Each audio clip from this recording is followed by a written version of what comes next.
السلام عليكم ورحمة الله وبركاته. maalin wanaagsan asxaabta khayr badan baan idin rajeynayaa kusoo dhawaada channelkayga mar labaad iyo mar saddexaad qofkaanan garanaynin magacayga waa Faaduma Naasir Cali channelkayguna waxa weeyaan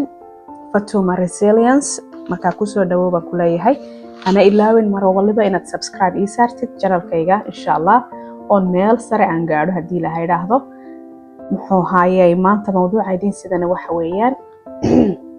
sideebaad maxay aad u diiranaanaysaa markay adduunyada dhan kugu soo go'do ama culays fara badan ku saarmo oo buuro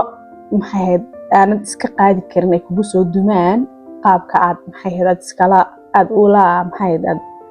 u diiranaan lahayd ama aad uga bixi lahayd ayaan maanta idin sidaa waxaan ku soo koobi doonaa 6 qodob hadii la yiraahdo hal ay la socdo fadlan waxaan idinka raali gelinayaa horta waxaan waraaqayga dambeeya waad ka raali noqonaysiin ku mashquulina muxuu haayay waxaan awal ku duubi jiray fiidiyoga fadhigayga marka fadhigaygana maanta inankayga raba fadhiya oo maxay kuma duubi karo oo TV-ga ku daawanaya waa kaas marka halka la soo fadhiistay iga raali noqda muxuu haa waxa kale oo marka aan casharkeennii aan ku dib ugu noqdo marka maanta mawduucaan baranayno waxa weeyaan horta adduunyadu iska hawla badan tahay yani wax dhamaystiran ma jiraba adduunka inta ku noolnahay mar walana waan idin sheegaa laakiin waxa loo baahan yahay qofku inuu una isdiibin inuu sheek niyad jabin inuu maxay heeday una adduunyada ka hadhin waa qof nool baa tahay adduunkii baa ku sugaya waxa ku sugaya maxay caruur waxa ku sugaya kiro waxa ku sugaysa maxay heed noloshaadii oo dhan caafimaadkii waxaad korinaysaa caruurta aad korinaysaa baa ku sugaya yani waalid baa ku sugaya oo maxay adoo qof nool oo dad ku xiran yihiin baa tahay oo kaliya ayna nooleyn marka adigana waxa laga rabaa in aad isdhiibin oo mar walibana aad culays walba oo kugu soo dhaca aad baratid saad sheegay maxay isaga difaaci lahayd ama sidaad iskaga maxay qaban lahayd muxuu haayay aad naftaada iyo noloshaada baad kor u qaadi lahayd horumar aad gaarsiin lahayd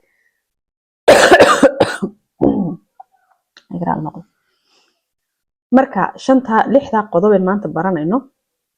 midka koobaad waxa weeyaan aqoonso yani culayskan ku haya wanaad aqoonsatid oonad qarsan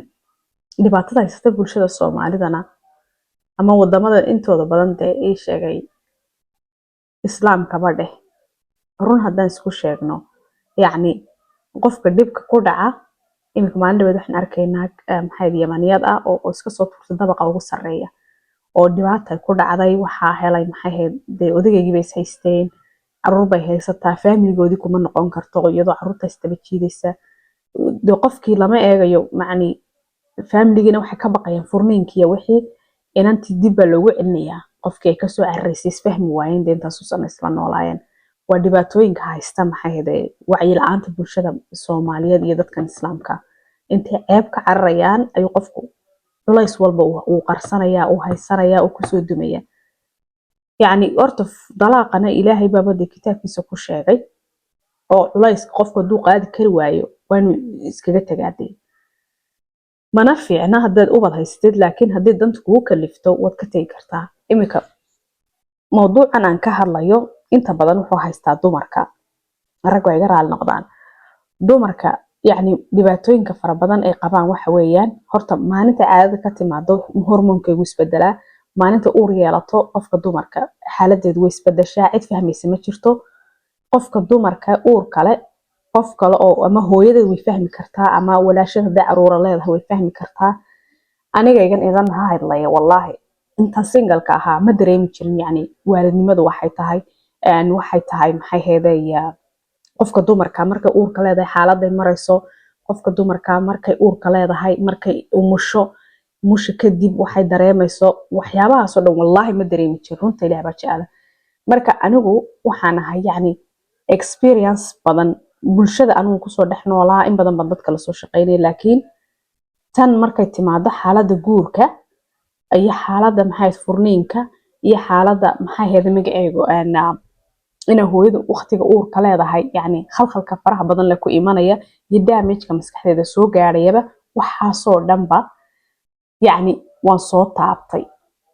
macnaha ay leedahay yani hooyanimada iyo waalidnimaduba yani waan fahmayaa waan garanayaa dhibka dumarku ay qabaan waan ogahay laakiin dumarkeenu inay wacyigooda kor u qaadaan oy wax fahmaan oy wax bartaan in halkan anigu u fadhiyaa yani wixii anigu aan la soo darsay oo kale iyagana sina yani ugu dhicin ama aan iyaga wax u fahansiiyo yani dadka iga dambeeya ay wax fahmaan haddaan buug qorayo iyagaan uga faa'iideynayaa waa anu waxaan dadka aan kiib garaysan yani haddaan iminka maanta aan hayo fikrad ama aan hayo ra'yi qofka xitaa marka saa iga soo horbaxo qofka hadduu jirkiisu qurux badan yahay hadduu maxay ahayd uu labiskiisu qurux badan yahay hadduu yani horumaru qofkaa sameeyey ilaahu cadowgayga ahaado hambalyo baan odhanaya anu dad badan waxaa jira dee asxaab dusha aan nahay markay soo boos karayaan facebookyada meelahaas isma xaasido wallahi wax fiican hadduu yahay waxaasi qofka comment fiican baan uga bixiya ma jecli commentnada la bixiya negative-ka wax hadduu niya cajiban ka aamusa waan ka tagaa waa qofka ma jeclina dadka dhaawaco qofka haddii aan fikrad kusoo kordhinayo aan leeyahay walaal halkaa wax ka bedel waan u sheegayaa qofka xitaa hadduu wajigiisa saas aan u eegaya xafajo uu wax yar ku leeyahay waan u sheegaya waxaan ku leeyahay qofka walaal halkaas ka nadiif kaalay xitaa anoo dadka ka hor khashifeen ku qusquslayn dadka qaar waxay sameeyaan qofka ceebihiisa ay meelaha ka sheegaan oo ii sheegay ka dhigaan sheeko yani dadkaas waa dadka niyad jabiya laakiin haddii aad rabtid inaad wax hagaajisid waxaad kor u qaadid ummad aad dhistid bulsho wanaagsan aad dhistid yani hadalkaaga waa inaad eegtid hadal fiican inuu kaa soo baxo duco inay kaa soo baxdo inaad qofka u hambaliyeysid inaad u abaalmarisid xitaa qofka kuu shaqeeyo oo kale qofka shaqaalahaaga ka ugu fiican xitaa inaad abaalmarinsiin kartid yani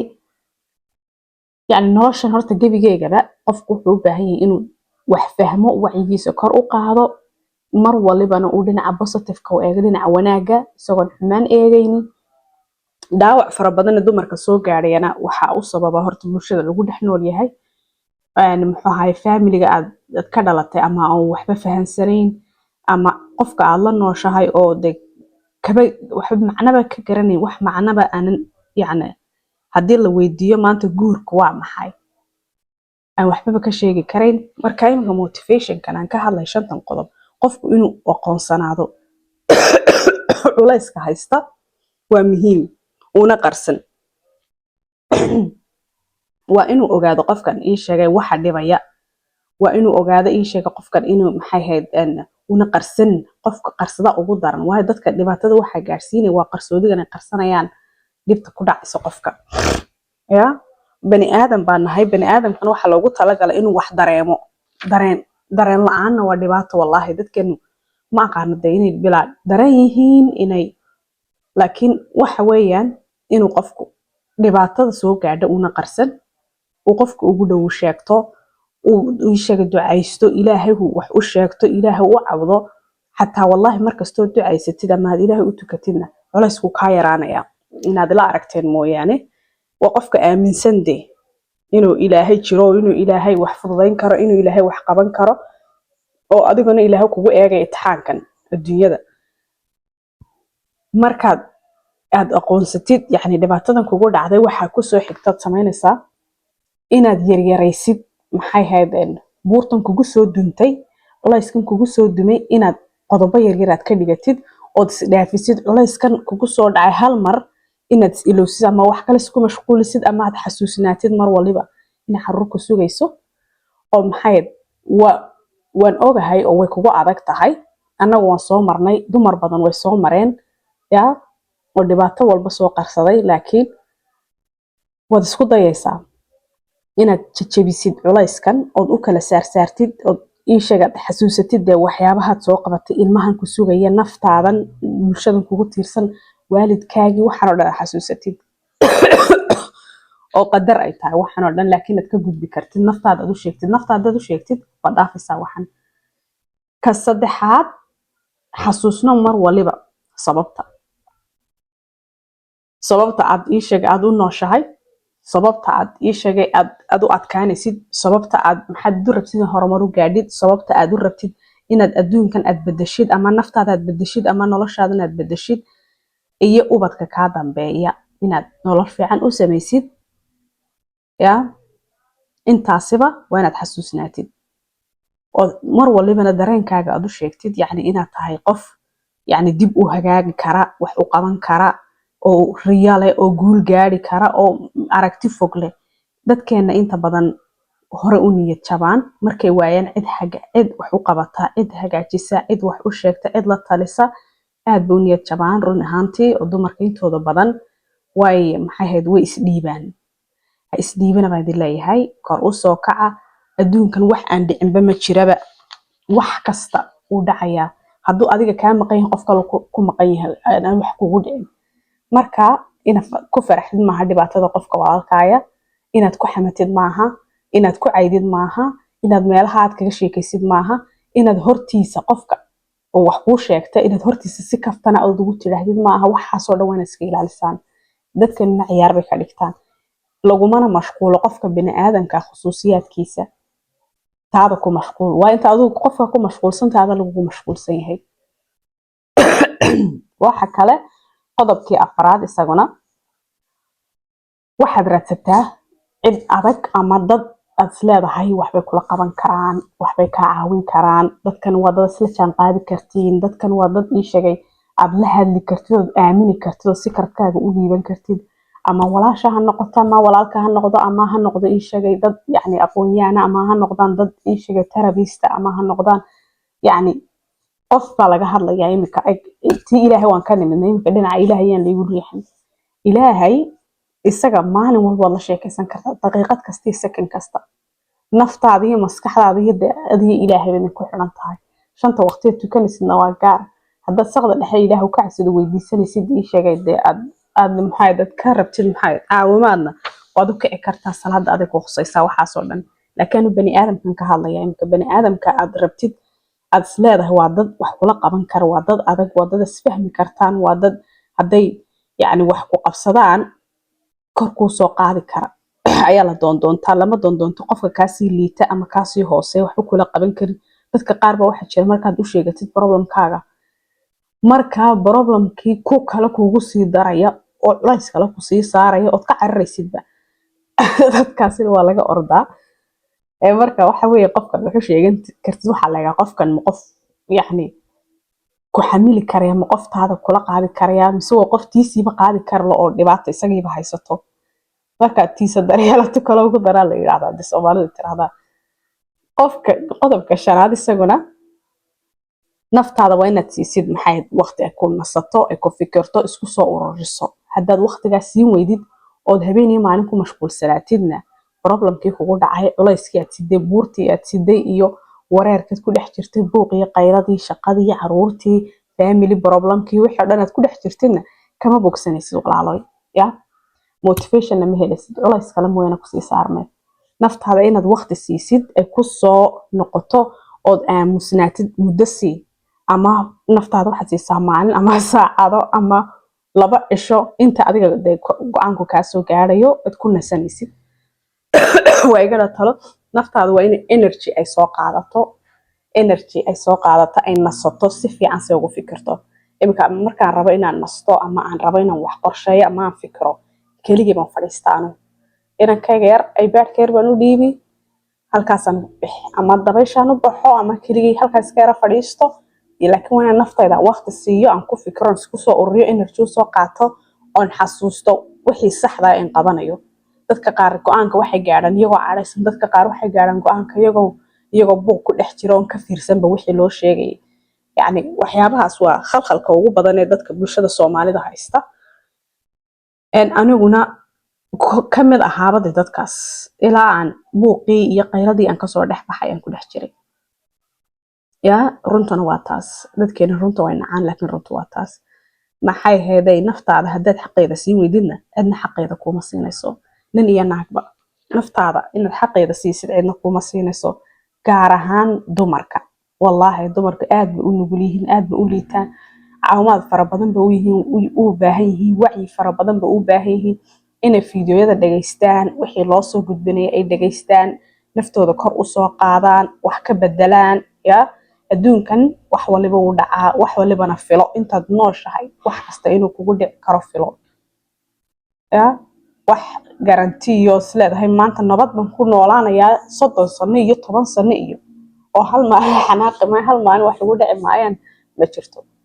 marka qadartuna way jirtaa waa inaad aqbashid wixii kasta oo kugu dhaca inaad aqbashid oo naftaada u sheegtid haddaad maxay igu dhacdaad isweydiisid waad sii waalanaysayo adigii baa isku tuuraya dee masaxal majaaniinka meesha dadka waalwaalan marka qodobka lixaad ugu dambeeya waxa weeyaan ugu yaraan maalin kasta naftaada xasuusi inaad nuurka aad haysatid ama iftiinka aad haysatid ilaahay ku siiyey nicmadu ilaahay ku siiyey caafimaadku ilaahay ku siiyey maskaxda ilaahay ku siiyey nabadda ilaahay ku siiyey guusha yaryara ilaahay uu ku siiyey nolosha ilaahay ku siiyey ama ha weynaato ama ha badnaato caafimaadka yacni ku mashquulka adduunyadana qofku uu sii waalaa laakiin inaad laxdad kasta baad ka faa'iidaysatid ku dadaal noloshaada intaad ku nooshay laxdad kasta inaad ka faa'iidaysatid ku dadaal ama waxayse ammaano haysan qanaacadu waa gudaha qofka haddaad qanacsan tahay nabadna waad helaysaa maxay ahayd isku wareerin maxay ahayd inaad yacni aad maskaxdaada buuqeega aad kasii fikirtid dee maalin walba laakiin mar walba xasuusna waxyaabihii wanaageed soo qabatay kolley waxaan kugu dhacayna waa wax ilaahay uu qadaray uun laakiin haddana waa inaad kasoo kabatid buurahan kugu soo dumaya aad iska qaban kartid dhinaca wanaagga aad ka eegtid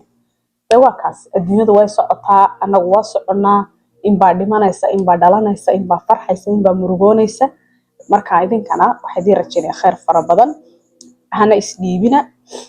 markasta culays idinku soo kordhana xasuusnaado ilaahay tukada motivation mar waliba video haddaad daawanaysid dad wax dhagaysanaysid dad quraan akhrisanaysid adiga kuu taalaa qof waliba de siduu doono isaga maxay khusaysaa oo garanaya laakiin waa iga talo marka insha Allah halkaas ku soo gabagabeynaya videogan haddii aad doonaysiin muxuu haayay inaad ka dabageeyo maxay ahayd halkan wada hawlaheena insha Allah waa iska soo gabagaboobaysaa waan isla wada soconaynaa qof walina wuu heli doonaa maxay ahayd buugtayda meel walba joogtid download baad odhanaysaa waa video kale idin duubi doonaa idinku macnaynaya ama idinku xaysiinaysaa aad maxay ahayd buugtayda website-ka uga iibsan lahaydeen waa idinka maca salaama maalin wanaagsan khayr badan baa idin rajaynaya hana iloobina subscribe my channel iyo inaad like garaysaan comment fiican aad iga tagtaan aad baad mahadsantihiin maalin wanaagsan